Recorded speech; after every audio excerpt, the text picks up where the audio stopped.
حكايتنا النهاردة حكاية إنسان من حي الحسين. هحكي لكم فيه حكاية علي نيابة. مين هو علي وإيه هي حكايته؟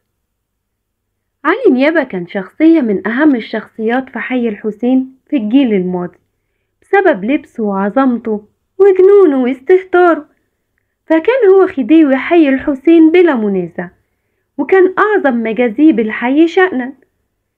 والمجاذيب كانوا زمان بينتسبوا للسيدة زينب وسيدنا الحسين رضي الله عنهما وأرضاهم.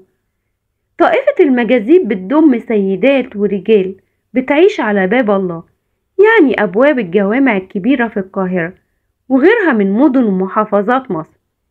كانت أحوالهم غريبة وليهم قصص أغرب. لما كانوا بيتكلموا كانوا بيقولوا كلام زي الألغاز بسبب إنهم تعبانين نفسيا، لكن الناس كانوا بيسمعوا الكلام اللي بيقولوه وبيفسروه كل واحد على هواه أو حسب الحالة اللي هو عليها أو اللي كان بيطلبه لنفسه من مطالب خاصة، زي مثلا كسب القضايا أو النجاح في الامتحان أو الشفاء من مرض وأمثلة تانية كتير. يعني كل واحد كان بيسمع المكذوب بيقول كلام بيفسره على حسب اللي بيتمناه وبيعتبرها رسالة من ربنا ليه.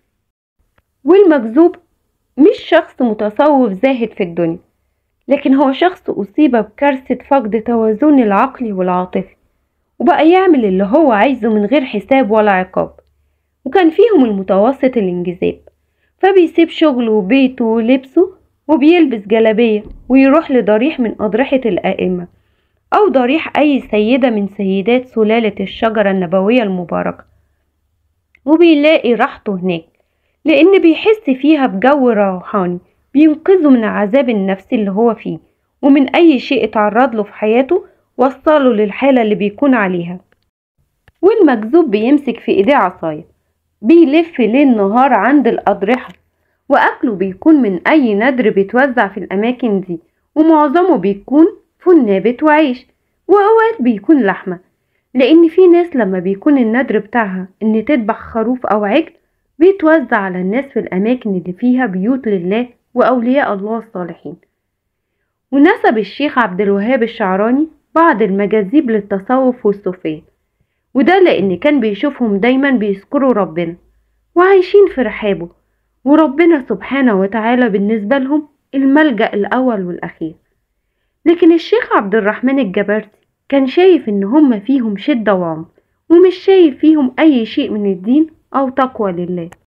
وعلي نيابة كان أشهر مكذوب عند مسجد سيدنا الحسين رضي الله عنه وأرضاه، وكان بيلبس لبس زي عباس باشا الأول والي مصر وحفيد محمد علي.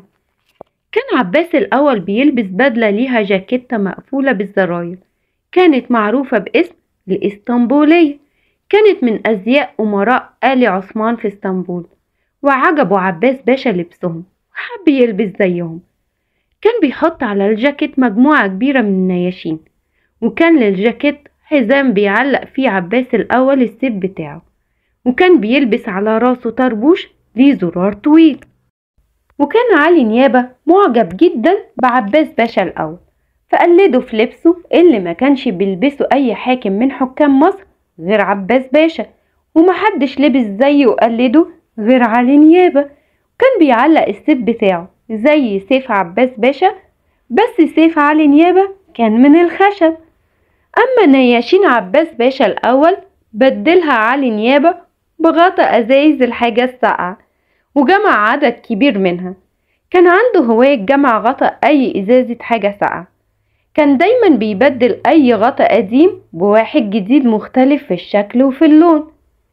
كان علي نيابة معظم الوقت بيقعد على دكة خشب من دكك القهاوي اللي في حي الحسين قدام الباب الأخضر لمسجد سيدنا الحسين، ولما تاخده الجلالة يقف على الدكة ويرفع السيف الخشب بتاعه ويعلي صوته ويقول مدد يا حسين مدد تحقيق.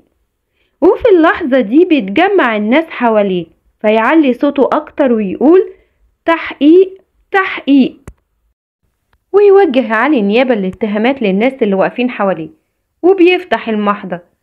وكانت الناس بتستمتع جدا بالمباراة دي، وبيقفوا ويجاوبوا على الأسئلة بتاعته واتهاماته، وفي منهم اللي كان بيعترف إنه مذنب، وفي اللي ما كانش بيعترف، ويفضل الحوار بينه وبينهم لغاية ما يتعب ويقعد على الدكة الخشب والسيف الخشب بتاعه جنبه ويقول القرار بعد الجلسة. والناس بتقول إن علي نيابة ممكن جدا إنه كان بيشتغل كاتب نيابة وانفصل من وظيفته، فحصل خلل في عقله وتعب نفسيا وسمى نفسه علي نيابة. ولكن حقيقة علي نيابة مين هو وإيه حكايته وإيه اللي وصله اللي وصله ده ربنا وحده اللي يعلمه. لكن للأسف في زي علي نيابة كتير بسبب مصايب كتير وكوارث بتحصل لهم بيفقدوا للأسف عقلهم. ربنا يعافينا ويعافيهم ويشفي كل مريض. ودي كانت حكايتنا، حكاية إنسان في حي من الأحياء القاهرة الفاطمية الجميلة، حي الحسين.